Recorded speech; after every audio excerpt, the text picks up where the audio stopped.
Break out the moon. Break out the moon. Rescue her from a watery doom. So tonight we've got a little celebration of 40 years of moonraking. It started as a relatively small initiative with a group of people coming together and 50 lanterns being made and paraded through the streets, and now we have thousands of people coming through the streets even if the weather's really foul. So tonight we're celebrating that. We're going to be showing some archive footage, we've got archive materials out, and we've got a little glass of something fizzy. And while the nights are long, people in the village of Slaithwaite in Yorkshire brighten them up with a spectacular festival of lights. This canal is the setting for a spectacular event involving hundreds of candlelit lanterns which are illuminating this small northern town, and it's all because of a legend to do with the moon. Preparations for the Moonraking Festival began a week before the event with a lantern-making frenzy which had the whole town of Slaithwaite in Yorkshire in its grip. I work with Andy Burton and we are Satellite Arts. We started moonraking in 1985, having just moved to the Colne Valley and starting our family. And it was the first arts project that we did as Satellite Arts. The first one was quite small really, perhaps 100 people or so. It's grown and grown and grown. It's a very local festival in that lots of people get involved locally, but also every year there are visitors, and it's lovely because they take some of the stories back to their communities too.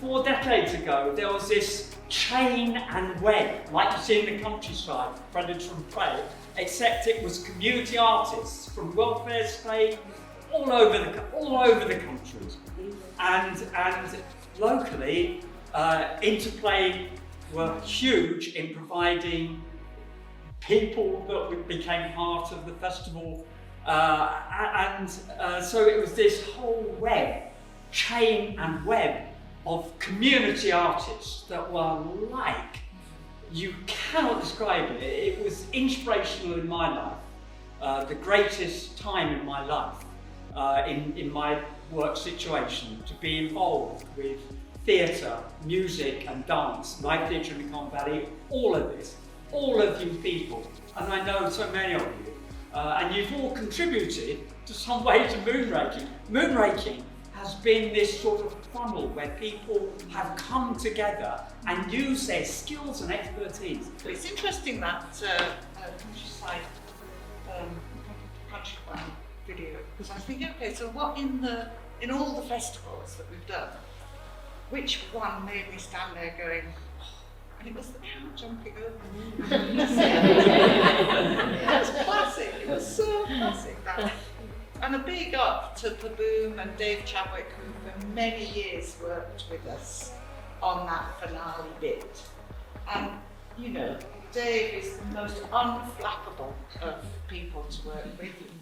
Working with people that are in this room who have been in the local community arts world for all their working lives in various ways, how important that has been. You know, I'm looking, I know Brian's not here, but you know, Brian and his cataloguing everything and, you know, sort of absolute dedication for sort of recording what was going on, you know, sort of really key to, you know, us being able to sort of build.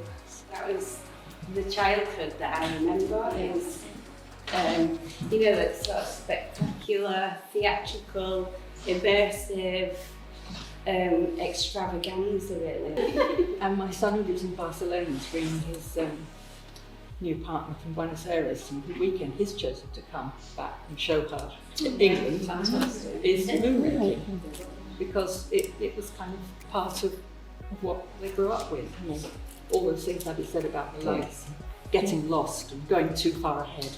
Don't go past that cow. I little thought in 1985 when Jill and Andy Burton approached the Community Association with the idea of making lanterns and telling the story of the moon being raked from the canal, that 40 years later it would still be happening. None of us on the committee, which had formed less than a year before to take over the old school, had any experience of this kind of activity and thought it sounded pretty wacky. But we were younger then and keen to have a go. The first year the theme was houses, and I can still picture the lantern I made with my children depicting the house and barn we were doing up on Nether End Road. The event was a success, and the next year it went without saying that we'd do it again. The key to the early Moonraking festivals being a success is that local people created the installation that spilled onto the streets. The lanterns were the installation. They owned it and shaped it, and they were in it with what they'd created. They were not spectators. It was their event. It was about being in it and feeling the energy of it, celebrating creativity and local identity. So full participation is key to what happens. It's the odd festival in the odd year, probably in the odd place.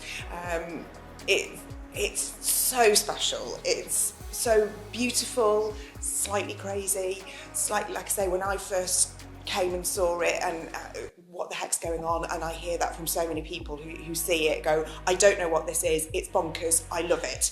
And that's amazing to celebrate that. And it just makes me feel warm and cosy that I am part of this village, part of this community. But I know tonight we've got two young people, one that's doing, Amy over here, who's doing her undergraduate dissertation on moonraking. We've got somebody who's doing their masters on moonraking. So that youth drive and interest and passion is there, and we want to harness it and blast it forward.